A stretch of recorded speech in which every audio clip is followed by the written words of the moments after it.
साथियों नमस्कार, मैं हूं नीरज पटेल और आप देख रहे हैं नेशनल जनमत। 22 जनवरी को अयोध्या में जहां एक तरफ मोदी योगी सरकार बीजेपी और आरएसएस की विचारधारा से जुड़े हुए तमाम संगठन राम की मूर्ति में प्राण डालने का भव्य समारोह आयोजित कर रहे होंगे, वहीं दूसरी तरफ उत्तर प्रदेश के तथाकथित राम राज्य को धता बताते हुए दलित समाज के लोग हिंदू धर्म में भेदभाव का आरोप लगाते हुए धर्म त्याग रहे होंगे।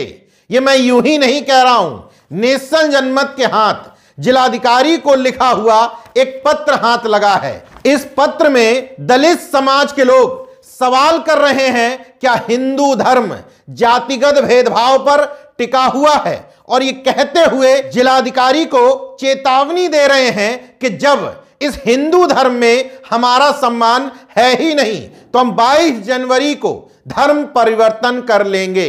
इस तथाकथित राम राज्य के लिए यह पत्र तगड़ी चुनौती बनकर सामने आया है। पूरी खबर विस्तार से बताता हूं। उत्तर प्रदेश के बुंदेलखंड क्षेत्र का जिला है हमीरपुर। वहां मुस्करा थाना क्षेत्र के इमिलिया गांव की एक घटना है। धोबी और बसोर समाज के लोगों ने जिलाधिकारी को पत्र लिख करके आरोप लगाया है कि हमारे गांव में यज्ञ हो रहा है, लेकिन मनुवादी मानसिकता के तथाकथित हिंदुओं ने स्पष्ट कह दिया है कि इन जाति के लोगों को यज्ञ में शामिल नहीं करना है। वैसे तो यज्ञ में शामिल हो पा रहे हो नहीं, यह नेशनल जनमत का मुद्दा नहीं है, यह मुद्दा है तथाकथित हिंदुत्व के ठेकेदारों का। फिर भी नेशनल जनमत की जिम्मेदारी है कि धर्मांध हो चुके अनुसूचित जाति के लोगों को यह दिखाया जाए कि आज भी इस धर्म में आपकी हैसियत और स्थिति क्या है। पत्र आपकी स्क्रीन पर है और बिना छेड़छाड़ किए हुए पत्र को अक्षरशः पढ़ देता हूं। ग्राम में निवास कर रही धोबी समाज व बसोर समाज के साथ जातिगत भेदभाव करते हुए इस कार्यक्रम से धोबी समाज व बसोर समाज का यज्ञ के आयोजनकर्ताओं ने बहिष्कार कर दिया है। यज्ञ के आयोजनकर्ताओं द्वारा समस्त गांव में प्रचार किया गया है कि धोबी समाज व बसोर समाज का कोई सहयोग नहीं लिया जाएगा, ना ही इन समाज के लोगों को यज्ञ में शामिल किया जाएगा। इसी पत्र में आगे लिखा है, भारत को विश्व गुरु बनाने व रामराज्य लाने की मुहिम चलाई जा रही है। क्या यही रामराज्य है जिसमें जाति के आधार पर मनुष्यों में भेदभाव किया जाएगा?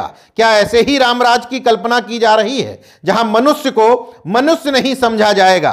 क्या उक्त दोनों जातियां हिंदू धर्म के अंग नहीं हैं या हिंदू धर्म जातिगत भेदभाव पर ही टिका है? बहुत बड़ा सवाल किया है। इसके बाद सीधे सीधे जिला प्रशासन को चेतावनी देते हुए लिखा है, महोदय, अगर ग्राम के धोबी समाज व बसोर समाज के साथ जातिगत भेदभाव इसी तरह बदस्तूर जारी रहा तो मजबूर होकर उक्त समाज आगामी 22 जनवरी 2024 को धर्म परिवर्तन करने हेतु विवश होगा, जिसकी समस्त जिम्मेदारी जिला प्रशासन व शासन की होगी। इस तथाकथित रामराज और पत्थर की मूर्ति में प्राण डालने के समारोह के मुंह पर इससे बड़ा और कोई तमाचा हो नहीं सकता। नेशनल जनमत अनुरोध करता है अंबेडकरवादियों से, मानववादियों से, तर्कवादियों से नहीं, हिंदुत्ववादियों से, हिंदुत्व के ठेकेदारों से। आप लोग कहते हो कि हिंदू ही हिंदू का आलोचक है, हिंदू खतरे में है, हिंदू एक नहीं है। वजह बार बार स्पष्ट कर चुका हूं कि वजह यही है, कायदे से हिंदू धर्म के ठेकेदारों को आगे आना चाहिए। उस गांव के तथाकथित यज्ञकर्ताओं को समझाना चाहिए कि हिंदू हिंदू एक हैं। क्या वास्तव में केवल चुनाव के समय एक हैं, वोट देते समय एक हैं, दंगे के समय एक हैं? अगर ऐसा नहीं है तो क्यों इन लोगों का यज्ञ में शामिल नहीं किया गया? क्यों इनके साथ जाति के आधार पर भेदभाव किया गया? वैसे इस गांव के लोगों को समझाना चाहता हूं कि इतना ही जागरूकता अगर विद्यालय के लिए, विश्वविद्यालय के लिए, अस्पतालों के लिए, रोजगार के लिए, शिक्षा के लिए आपके समाजों के अंदर होती तो आपको यह पत्र लिख करके गुहार नहीं लगानी पड़ती कि हमारे इस तथाकथित धर्म में हमें हिस्सेदारी और मान सम्मान दे दो। बहुजन समाज के मुक्तिदाता बाबा साहब कई साल पहले ये ट्राई कर चुके हैं। उनको समझ में आ चुका था कि इस धर्म के अंदर उनको मान सम्मान और प्रतिष्ठा मिलने नहीं जा रही।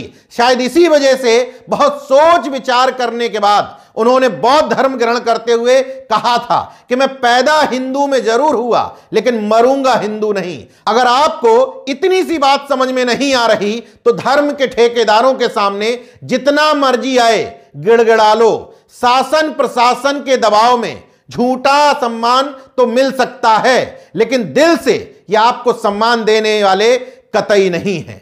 देखते रहिए नेशनल जनमत, जागरूक और सजग बने रहिए। जय विज्ञान, जय संविधान, जय लोकतंत्र। धन्यवाद।